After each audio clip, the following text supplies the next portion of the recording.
Pessoal, mais uma videoaula aqui sobre loopback. No último vídeo a gente falou sobre o ACL e as regras dinâmicas, e agora a gente vai falar sobre uma regra, sobre como criar regras customizadas para a gente usar no lugar das regras padrões do loopback. Lembrando que não use cifrão para descrever regras customizadas, recomendação do próprio pessoal da Strong Loop para não conflitar com possíveis palavras reservadas que eles venham a utilizar, ok?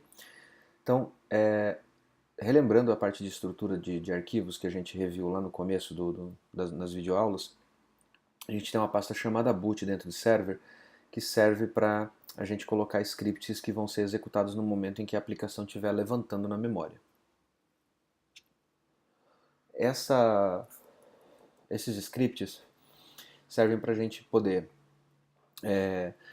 customizar model, criar models com script ao invés de modelos JSON, fazer override em funções, em métodos built-ins que vêm dentro do loopback, enfim, serve para a gente poder fazer customizações. E é nesse cara que a gente vai levantar um arquivinho que vai conter as nossas regras customizadas. Tá? Nós vamos chamar ele de role resolver. O role resolver ele começa com duas linhazinhas, que é um export no módulo do app, que é onde a gente tem que carregar essas regras, e chamando o ponteiro do modelo de regras, que é quem a gente vai estender nesse arquivo.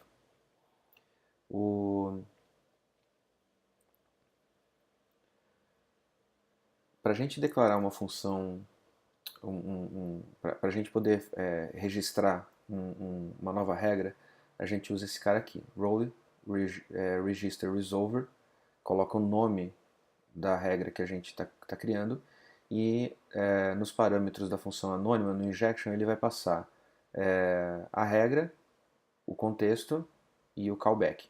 Callback é o mesmo que nas funções lá que a gente estava vendo na parte de modelo de dados, ele chamava de next. Tá? É a mesma funcionalidade.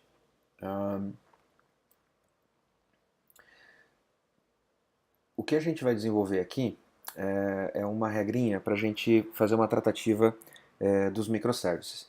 A ideia dessa regra é que quando uma requisição vem de fora da nossa intranet para uma requisição dentro dos microservices, ela tem que ser autenticada. Então o usuário vai, faz uma autenticação no módulo de usuários, pega um token e passa o token junto com a requisição dele.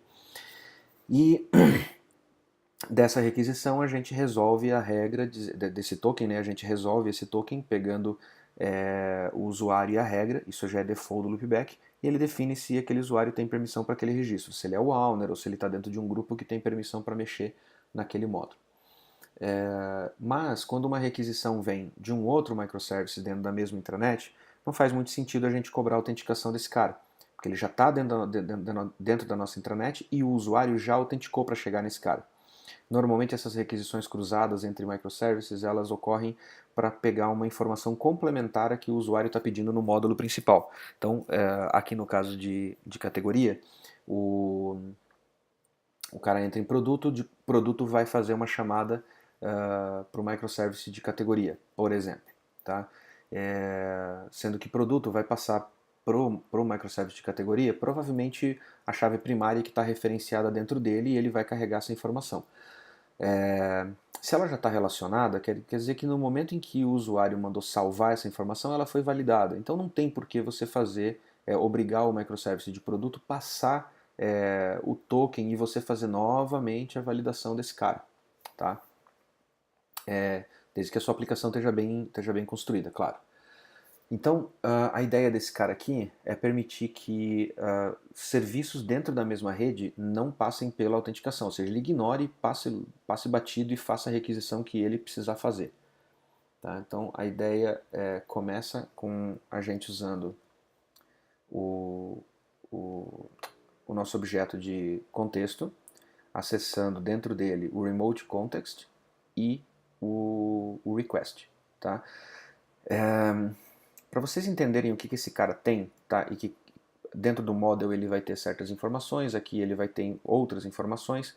Cara, dá um console.log nesse cara aqui, faz uma requisição para ele e vê o que ele tem dentro dele e vai estendendo esse cara, tá?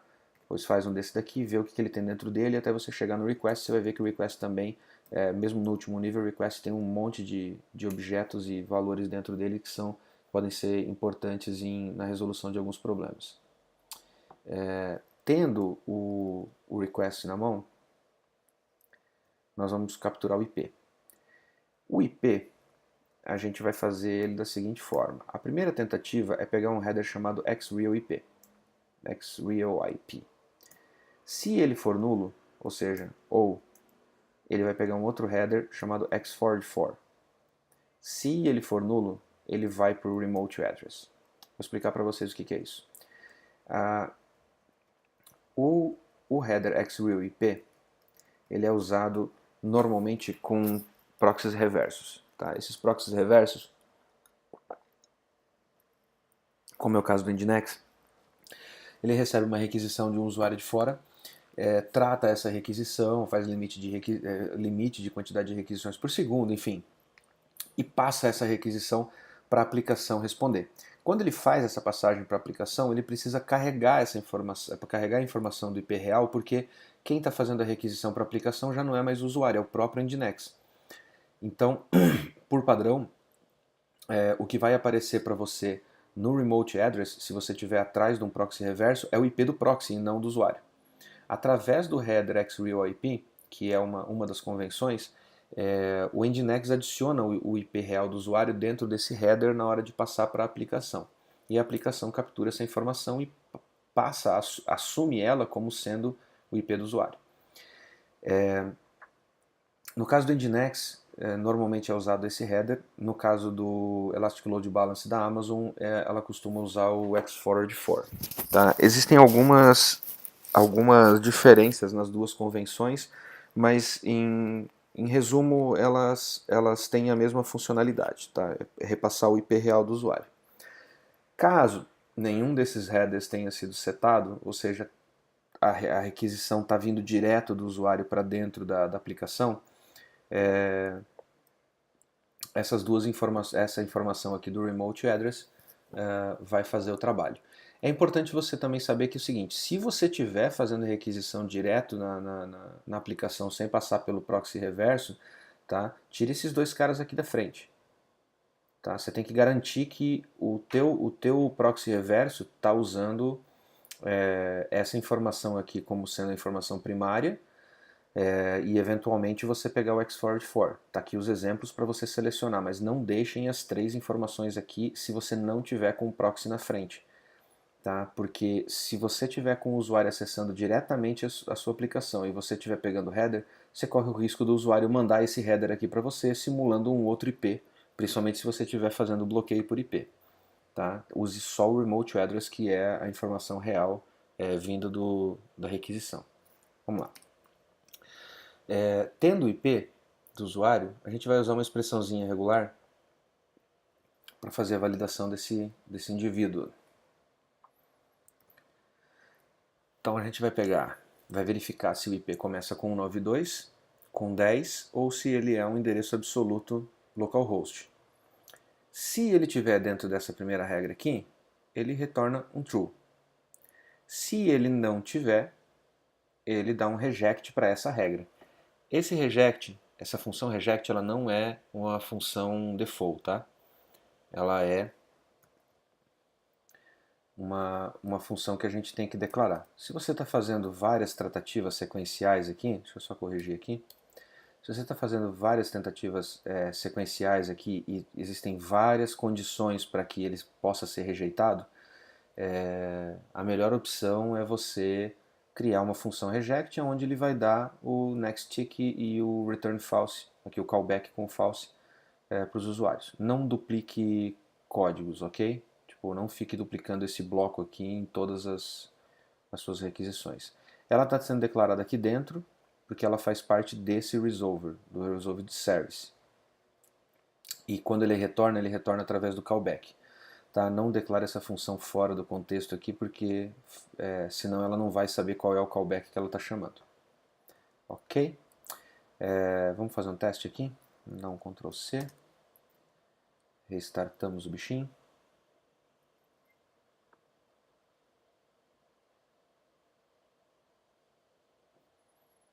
Ok. A gente vai fazer um teste aqui com categoria. Vamos dar um get aqui. Authorization. Ah, nós esquecemos de uma coisa. Eu declarei o service aqui. O que eu tenho que fazer? Eu tenho que vir aqui na categoria. Você viu que ele deu deny lá? Você viu authorization required? Porque eu não estou nem autenticado e everyone é por default deny. Tá? Então o que eu vou fazer aqui? Eu vou adicionar a regra service, que foi aquela que eu criei lá agora. Deixa eu só conferir aqui. Services, plural. Ok.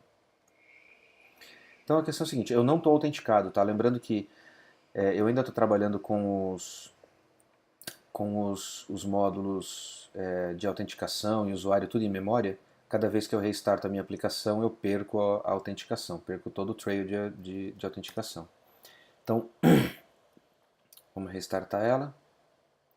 Eu estou com o service lá, estou fazendo uma requisição da minha máquina host para dentro da minha máquina Vagrant, que está na classe 192. Ok, passou.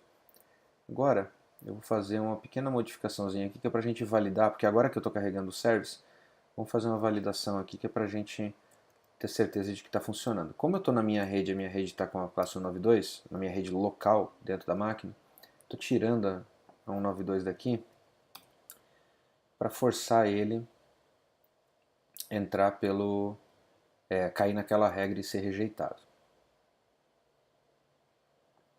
Tá aqui. Authorization required.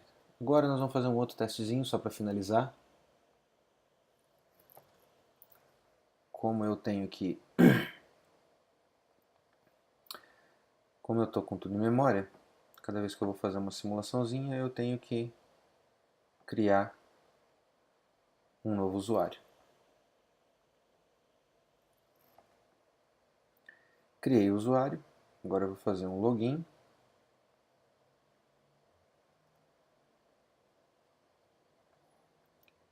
Pego o meu token, coloco aqui em cima no Explorer,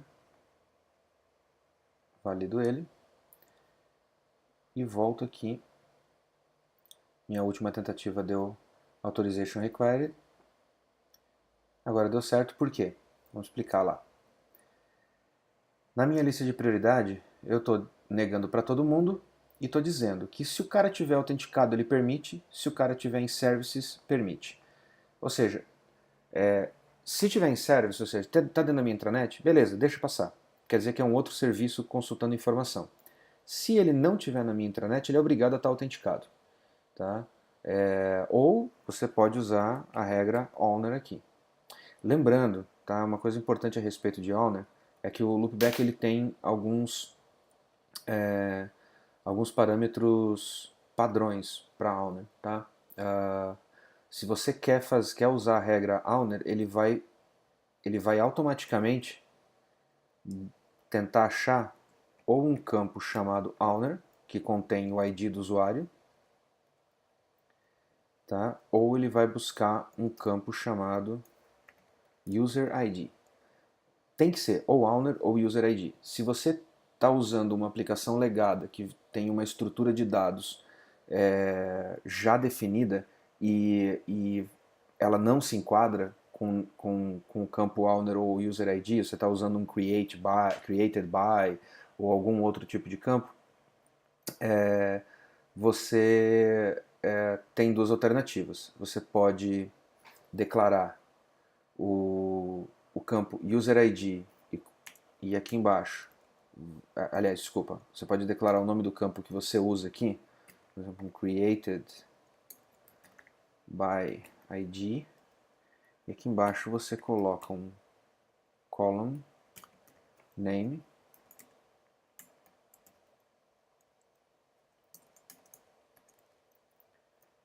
owner, tá?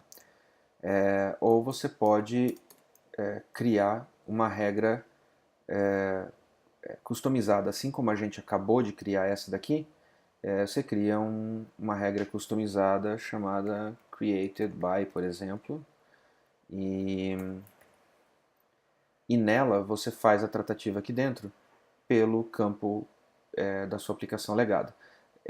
Quando você cria essa regra aqui, ela vale para qualquer model, tá? Então, se você tem toda a tua estrutura de dados baseada em outro formato de campo, não tem problema, tá? Cria uma vez a regra e aplica essa regra aqui a todos os models que você precisa validar o owner através desse campo.